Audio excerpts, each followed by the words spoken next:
जिस प्रतिशोध के लिए तुम सब ने 13 वर्ष तपस्या की, आज उस प्रतिशोध की अग्नि क्षीण हो गई है।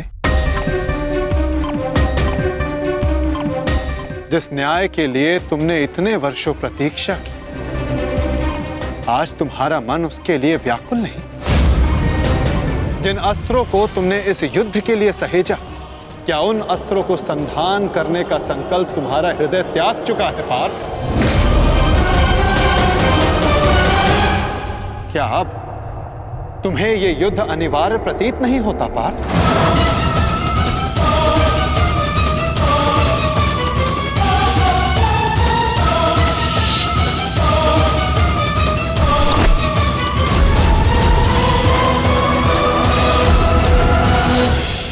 हाँ माता,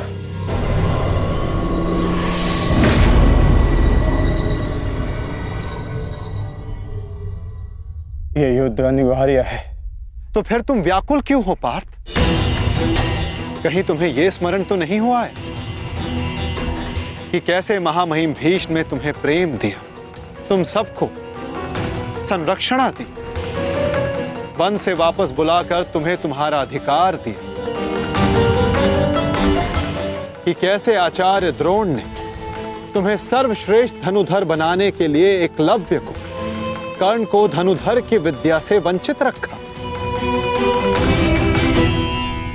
और पाप का भार अपने सर पर लिया।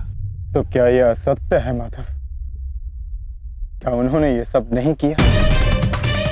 क्या उनका वध करना धर्म है? मेरे पक्ष का क्या? वहां के निर्दोष भी इस युद्ध में मारे जाएंगे। ये नाश क्यों? तुम्हारा कार्य युद्ध करना है पार्थ, धर्म अधर्म की तुलना करना नहीं।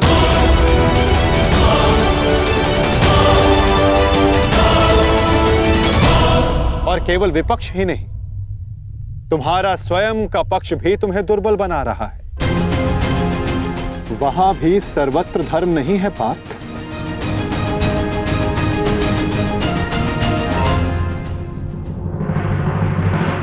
आओ, मैं तुम्हें अपना पक्ष दिखाता हूं।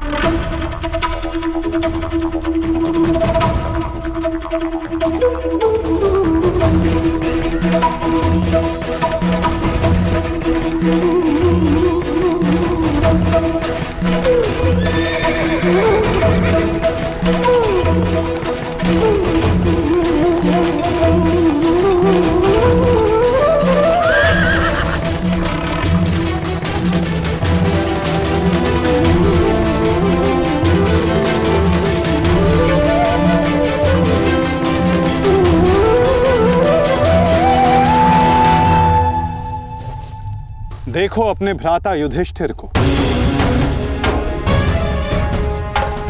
भ्राता भीम को, नकुल सहदेव को, अपने भतीजों को, अपने पुत्रों को।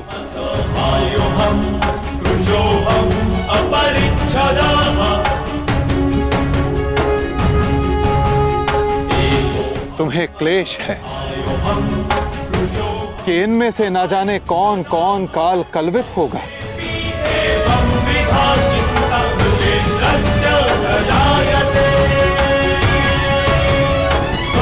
इनकी मृत्यु की संभावना तुम्हारे मन को दुर्बल बना रही है पार्थ।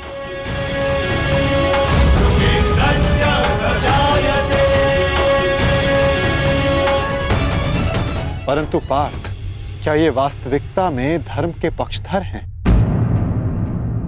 तुम्हें प्रतीत होता है कि ये सब निरपराध मारे जाएंगे। तो बताओ, कौन है जो अपराधी नहीं, जो दोषी नहीं?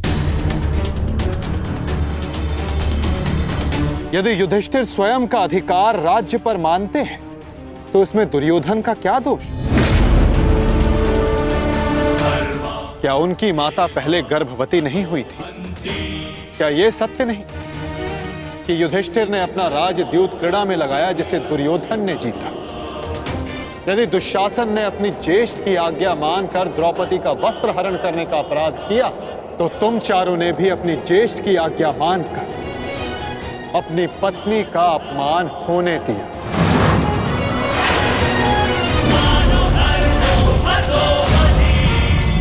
जिस कर्ण ने अपने कौशल से अपनी श्रेष्ठता सिद्ध की, उसे बार बार सूत पुत्र कहकर पुकारना क्या भीम का अपराध नहीं था? द्यूत क्रीड़ा के नियम जानते हुए भी युधिष्ठिर ने उसका प्रस्ताव स्वीकार किया। क्या यह युधिष्ठिर का अधर्म नहीं था? तो बताओ पार्थ, कहां धर्म है और कहां अधर्म? कौन दोषी है और कौन निर्दोष? बोलो पार्थ।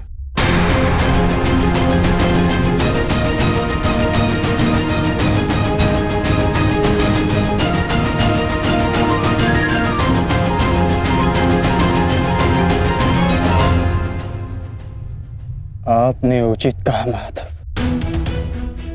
दोनों ही पक्षों में धर्म भी दिखता है और अधर्म भी। परंतु मैं क्या करूं? अपना कर्तव्य जानो पार्थ, चूंकि तुम अभी तक धर्म का स्वरूप नहीं जान पाए हो। उचित कहा आपने। मेरा अंग अंग कांप रहा है, मंद हो गई है, कांधे हाथ से बार बार सरक रहा है। मैं इस महाविनाश का पूर्व अनुमान करके चिंतित हो गया। कोई अपमान इतना बड़ा नहीं, कोई प्रतिशोध इतना प्रबल नहीं कि सहस्त्रों के लाखों के प्राणों की आहुति देकर पूरा किया जाए। मैं इतने बड़े विध्वंस को, महाविनाश को स्वीकार नहीं कर पा रहा हूं माधव। विनाश से ही विकास का प्रारंभ होता है पार्थ। निर्माण के विज्ञान में विध्वंस का ज्ञान अति आवश्यक है। यदि एक डाली काटो तो उससे 2 डालियां जन्म लेती। यदि एक नए पौधे का निर्माण करना हो तो उस फल को पेड़ से टूटकर दूर जाना होता है। जिस भारत के विध्वंस से तुम आज व्याकुल हो, कल वही नए भारत का सृजन करेगा पार्थ। यदि नया घर बनाना हो तो पुराने घर को तोड़ना होता है। क्लेव्यम मास मगमः पार्थ नैतत्वयि उपपद्यते। ये मोह, ये नपुंसकता एक योद्धा को शोभा नहीं देती पार्थ। उठो, जागो और अपना शस्त्र उठाओ पार्थ। तब तक संघर्ष करते रहो जब तक तुम्हें तुम्हारा लक्ष्य न मिल जाए।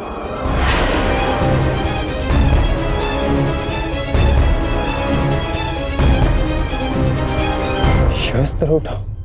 कैसे कैसे शस्त्र उठाऊं माधव?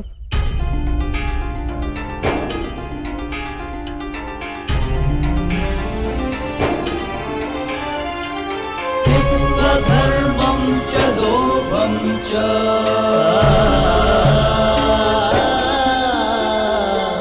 मोहं चोऽध्यमस्थितः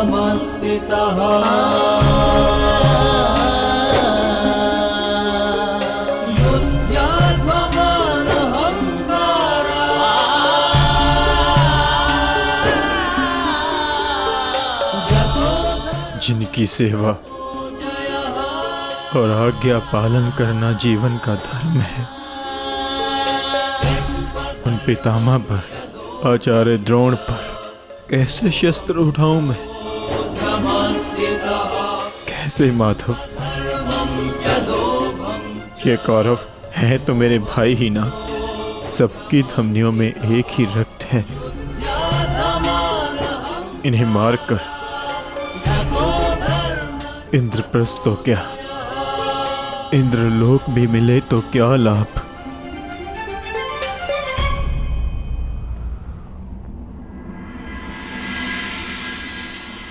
मनुष्य पौरुष करता है ताकि उसका भविष्य बन सके, कर्म करता है ताकि उसकी संतान सुखी रह सके। ऐसे शौर्य का क्या लाभ जिससे उसका भविष्य नष्ट हो जाए। उसकी संतान काल कलवित हो जाए। इन लाखों सैनिकों को देखिए माता, इनमें से कितने सुरक्षित अपने घरों को लौटेंगे, कितनों की पत्नियां सुहाग का चिन्ह धारण करेंगी, कितने बालक अनाथ होंगे।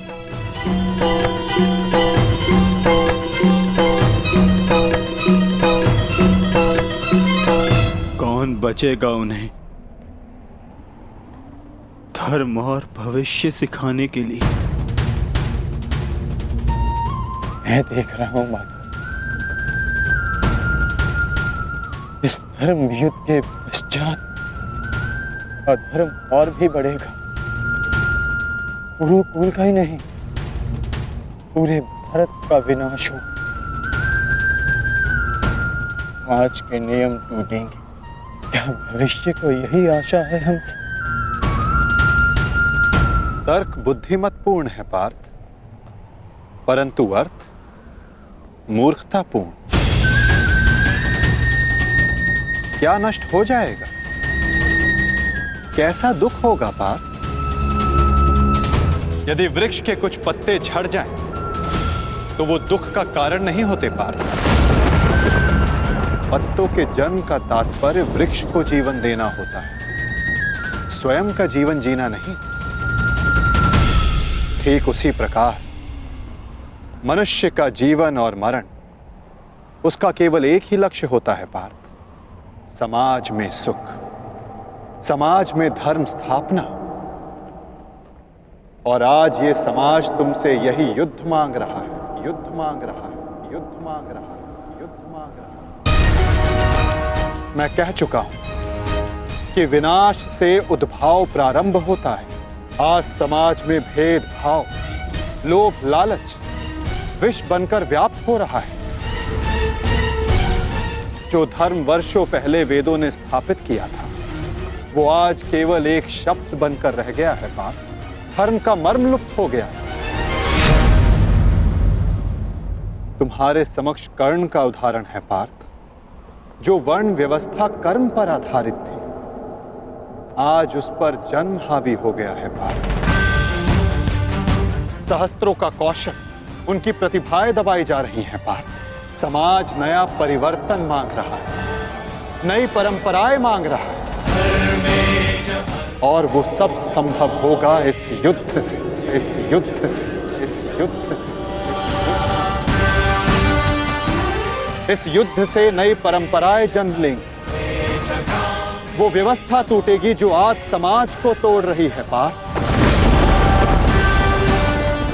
वर्षा से पूर्व आकाश और धरा दोनों मलिन रहती है पार्थ, परंतु वही वर्षा आकाश और धरा को स्वच्छ बना देती है। और ये युद्ध वही वर्षा है पार्थ, जिसे धरा पुकार रही है। अपने झूठे मोह से मुक्त हो जाओ पार्थ,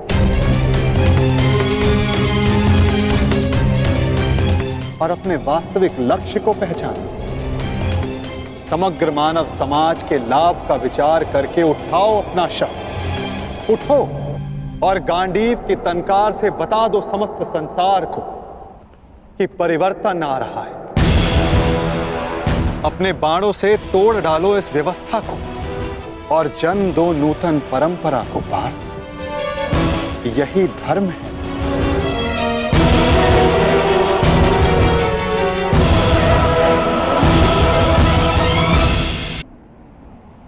मैं आपके शब्द सुन पा रहा हूं माधव, परंतु इनका अर्थ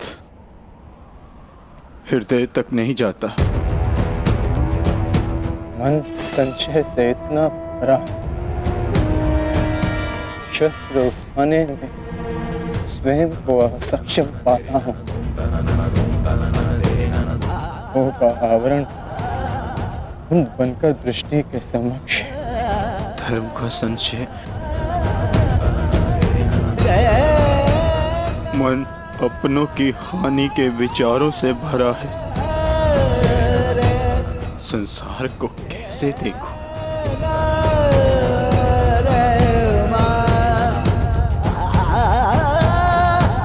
आप मेरे सारथी हैं माधव, इस युद्ध में ही नहीं, जीवन के मार्ग में भी आज मेरी आत्मा के सारथी बन जाइए और मेरी आत्मा को सत्य के मार्ग के दर्शन कराइए। मुझसे वो कहिए जिसे सुनकर मेरी निर्बलता दूर हो जाए। मैं इस दुविधा के चक्कर से मुक्ति पाऊं।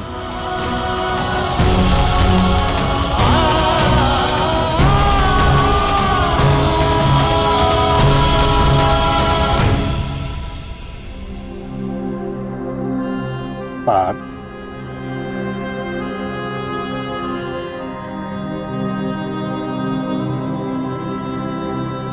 यदि जल की धारा में मुट्ठी डालोगे तो हाथ में जल नहीं आएगा, और यदि धारा में अंजलि बनाओगे तो हाथ में जल आएगा।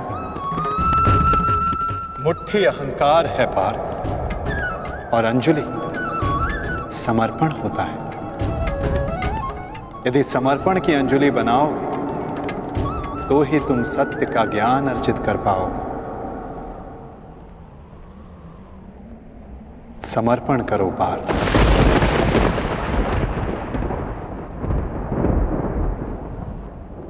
मैं समर्पण करता हूँ, समर्पण करता हूँ, समर्पण करता हूँ, समर्पण करता हूँ।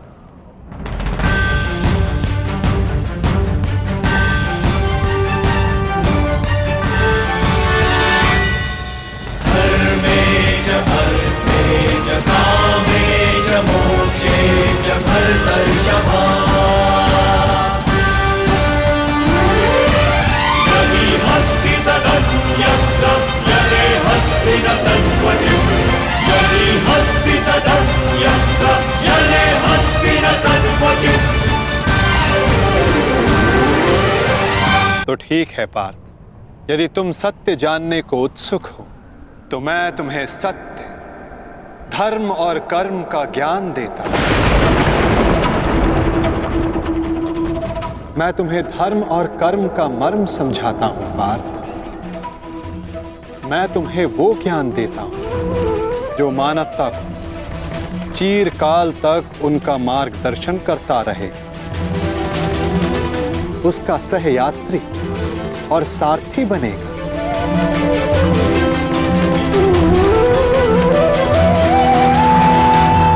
तो समर्पण भाव से सुनो पार्थ, वो ज्ञान जो मैं तुम्हें अर्पण करने वाला। यदा यदा हि धर्मस्य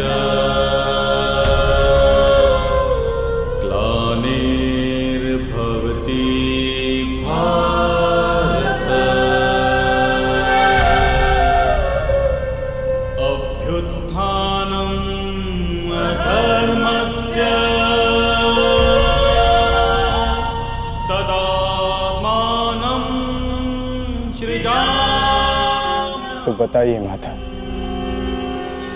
सत्य क्या है, धर्म क्या है?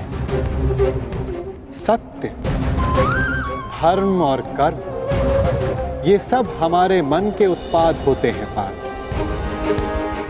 जब तक हमारा मन भ्रम और संशय में होता है तब तक सत्य के दर्शन नहीं होते। तो कर्म और सत्य का मर्म जानने के लिए उत्तर दो पार्थ।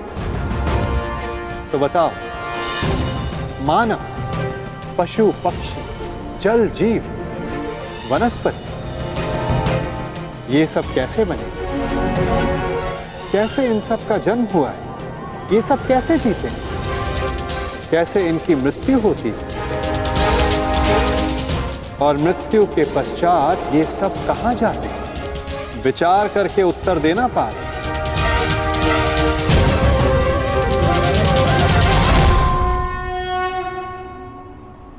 क्योंकि इसी प्रश्न में तुम्हारे भ्रम का उत्तर छिपा हुआ है।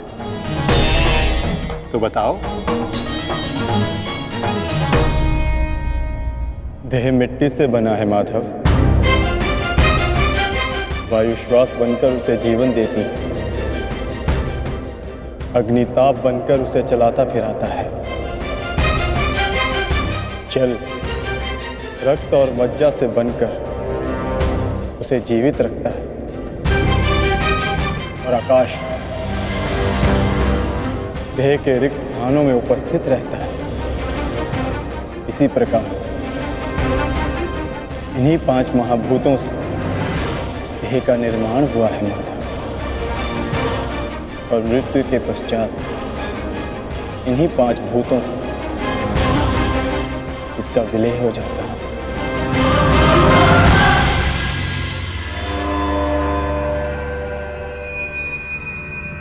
तो इसका अर्थ ये हुआ पार्थ कि मेरा, तुम्हारा, महामहिम भीष्म और आचार्य द्रोण, हम सब का देह इन 5 महाभूतों से बना है, जिसे अंततः उन्हीं में मिल जाना है। तो मोह किसका पार्थ? इस माटी से बने देह का।